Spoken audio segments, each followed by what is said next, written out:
दिल्ली में 16 फरवरी से जो एआई समिट शुरू हुआ है, उसका पहला दिन तकनीक के प्रदर्शन से ज़्यादा तमाशे और अव्यवस्था के प्रदर्शन के नाम पर रहा।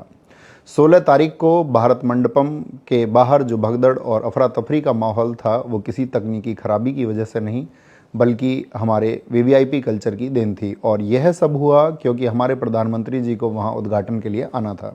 सुरक्षा का ऐसा हवा बनाया गया कि जिस हॉल में हजारों लोग इस समिट को अटेंड करने के लिए, अपने प्रोजेक्ट्स को दिखाने के लिए इकट्ठा हुए थे, उस पूरे हॉल को खाली करवा दिया गया। सोचिए, नए भारत के वो युवा टेक एंटरप्रेन्योर जिन्होंने अपनी गाढ़ी कमाई लगाकर लाखों रुपए के स्टॉल खरीदे थे ताकि दुनिया को अपना हुनर दिखा सकें, उन्हें वहां से चलता कर दिया गया, बिना यह सोचे कि जिस स्टार्टअप इंडिया का हम ढिंढोरा पीटते हैं, उसी की नींव हम अपने हाथों से खोद रहे हैं। इतनी टाइट सुरक्षा कि आप अपनी पानी की बोतल या गाड़ी की चाबी अंदर नहीं ले जा सकते। यहीं पर एक बहुत बड़ा विरोधाभास दिखाई देता है, जो सोचने पर मजबूर कर देता है। इसी समिट में शामिल होने के लिए फ्रांस के राष्ट्रपति इमैनुअल मैक्रों भी भारत आए हुए हैं।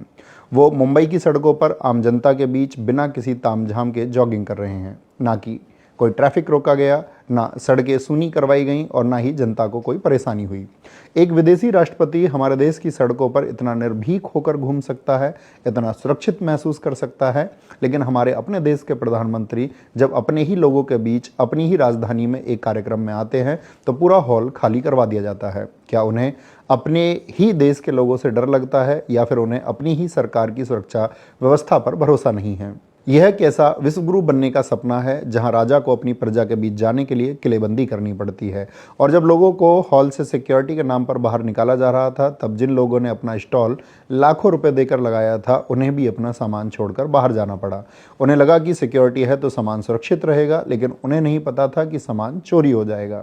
बंगलुरु के धनंजय यादव, जो नियो सैपियन के फाउंडर हैं, बेचारे अपना एआई वियरेबल डिवाइस दुनिया को दिखाने आए थे। सिक्योरिटी वालों ने कहा, सर पीएम साहब आ रहे हैं, आप बाहर जाइए, सामान की जिम्मेदारी हमारी।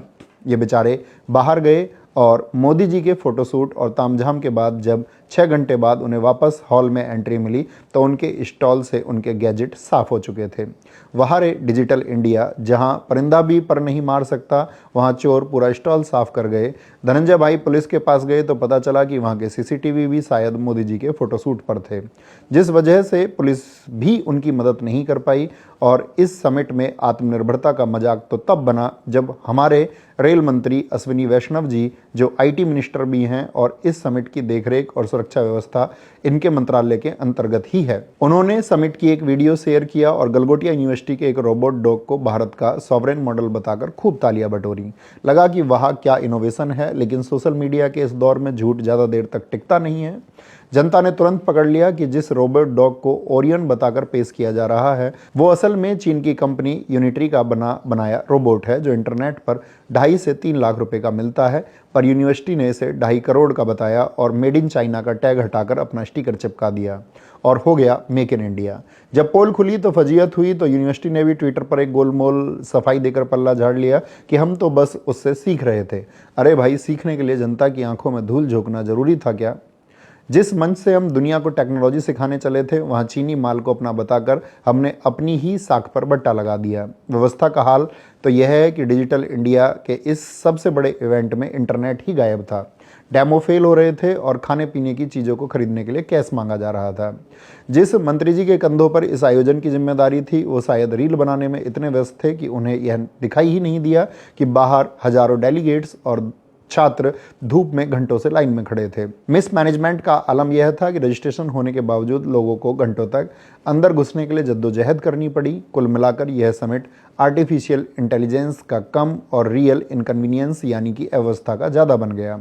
जहां विदेशी मेहमान सादगी से सड़कों पर दिल जीत रहे हैं, वहीं हम अपनी ही जनता को अपनी झूठी शान और वीवीआईपी प्रोटोकॉल के नीचे कुचल रहे हैं। वैसे इस बारे में आप क्या सोचते हैं, यह जरूर बताएं। जय हिंद, जय भारत।